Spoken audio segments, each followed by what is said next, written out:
আমার মা কেন আসে না? রিজিককে কিছুতেই বোঝাতে পারছে না যে তার মা আর নেই, আর কোনোদিনও আসবে না। রিজিকের মুখটা 2 দিন ধরেই মলিন হয়ে গেছে। ঘুমানোর আগে মামা বলে কান্না করতে থাকে রিজিক। এরপর রিজিককে মোবাইল দেওয়া হয়। মোবাইল দেখতে দেখতে একসময় ঘুমিয়ে পড়ে রিজিক। মাকে ছাড়া প্রথম রাত তার। মর্গে শেষবার মাকে বিদায় দিতে গিয়েছিল রিজিক, কিন্তু রিজিককে মায়ের মুখটা দেখতে দেওয়া হয়নি। ছোট বাচ্চাটা বুঝতে পারছে না তার মায়ের কি হয়েছে। সবাই আছে, তার মা কেন নেই? মায়ের সাথে রিজিকের কত সুন্দর সুন্দর ভিডিও, যা আবেগতাড়িত করেছে নেটিজেনদের। কত স্বপ্ন, কত আশা ছিল রিজিককে নিয়ে তার মায়ের। রিজিক একটু একটু করে বড় হচ্ছে, আর ইকরা যেন ছেলেকে পেয়ে পৃথিবীর সব দুঃখ কষ্ট ভুলতে শুরু করেছিলেন। রিজিক বলতো, মা, আমি তোমাকে কোনোদিনও কষ্ট দেব না, তোমার সব কাজ করে দেব। আজ এই ভিডিও দেখে চোখ ভিজে যাচ্ছে সকলের।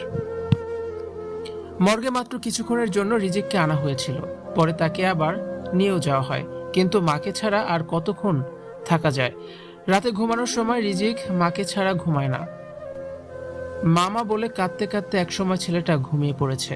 এই ভিডিও দেখে